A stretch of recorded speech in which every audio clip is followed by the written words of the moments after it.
എൻ്റെ പേര് ബിരിയാണി. പണ്ടൊക്കെ വലിയ ആഘോഷ ദിവസങ്ങളിലും കല്യാണത്തിനും വലിയ വീടുകളിലെ സൽക്കാരത്തിനും മാത്രം അണിയിച്ചൊരുക്കി ദമ്മിട്ട് വിളമ്പിയിരുന്ന എന്നെ ഇപ്പോൾ രാപ്പകൽ വ്യത്യാസമില്ലാതെ 365 ദിവസവും ആൾക്കാർ തേടി വന്ന് പ്ലേറ്റിലാക്കും. അവർക്ക് സന്തോഷം വന്നാലും സങ്കടം വന്നാലും ഇനിയൊന്നും വന്നില്ലെങ്കിലും എന്നെ ഇങ്ങനെ കുഴച്ച് കുഴച്ച് ഇച്ചിരി തൈരും കൂട്ടി ലേശം മസാല മിക്സ് ചെയ്ത് ഇതാ ഇങ്ങനെ കണ്ണും പൂട്ടി അങ്ങ് സേവിക്കും.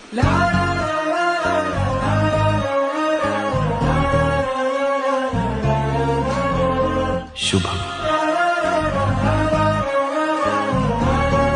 പിന്നെ വേറെ ഒരു ലോകം.